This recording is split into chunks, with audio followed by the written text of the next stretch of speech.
What's going on, everybody? NFL boy Brandon and back with another video. I wanted to break down the Daniel Jones Giants.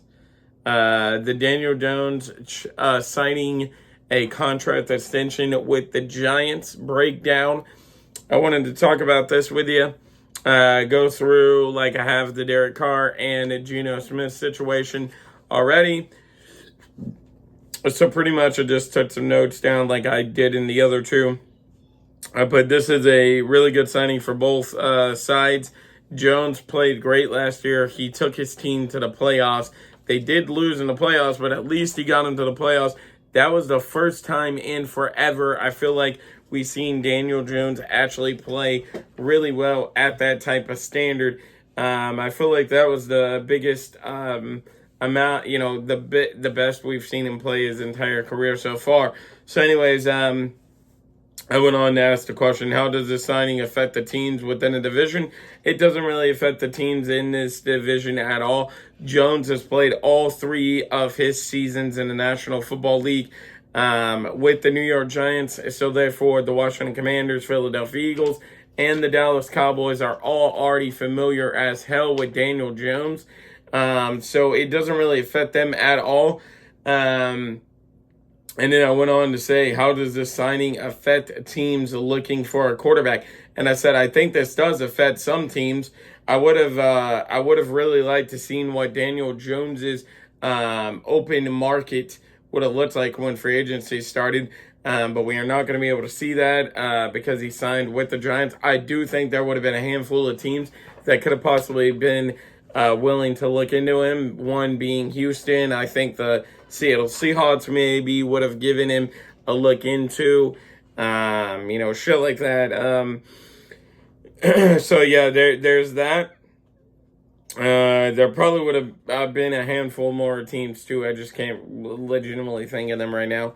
But anyways, then I went on to the contract breakdown. I said Jones signed a 4-year, $160 million contract with the New York Giants, which I think is great because in total that only comes out to $35 million a year, which is what I think he is well worth. I think Jones was anywhere between 35 to 40 million a year, and that's exactly what he got right there in that ballpark. But Jones, with all the sign-on bonuses, meaning as in I think one of them is taking his team back to the playoffs. One of them is I don't know, just a handful of different shit, like taking your team to the playoffs, winning a playoff game. I think maybe having a certain amount of touchdowns during the season or something like that.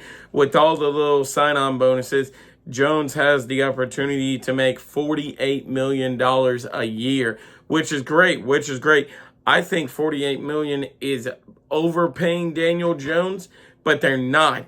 Because what they did here is they're paying him $35 million a year. They said, okay, we think you are well worth $35 million a year, which he is. They said, we're going to sign you to this. But if you can play to these standards, we will pay you $48 million a year, which is great, dude. New York was so smart by doing that. So yeah, I think it's a really, really good, really good contract by the New York Giants.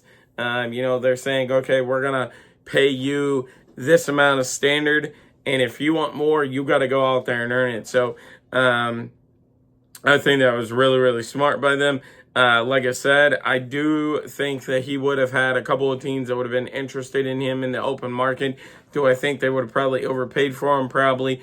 Who knows? Houston may have overpaid for them. I don't know. They do got the second pick in the draft, so maybe they wouldn't have been interested in Daniel Jones. I don't really know. All I'm saying is I know there would have been a handful of teams that would have been interested. Maybe the Atlanta Falcons would have been interested in him. Would they have overpaid for him? Houston may have been interested in him.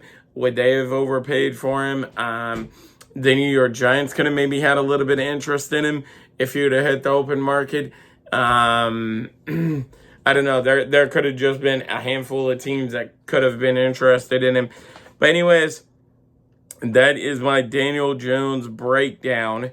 And so really, really good signing by both players. I mean, both the player and team. I think Daniel Jones is worth $35 million. So great Great job there, Giants. And, this pans out for the Giants if Daniel Jones can live up to what he did last season. That was by far the best that we have seen Daniel Jones play to so far in his career. And if he plays like that again, I think the Giants are right back in contention of winning the NFC East once again, like they were at the beginning of last season. And that I think they make the playoffs again. So, anyways, guys, I hope you enjoyed this one. If you did, make sure to hit the thumbs up. We will keep this going all season long, even through free agency. When big-time players get signed, I'm going to be breaking down their contract with you. How much are they getting? How does it affect other teams? How does it affect that, teams looking within that shit and all that stuff? So anyways, guys, I'm out of here. Peace. Love you guys so much.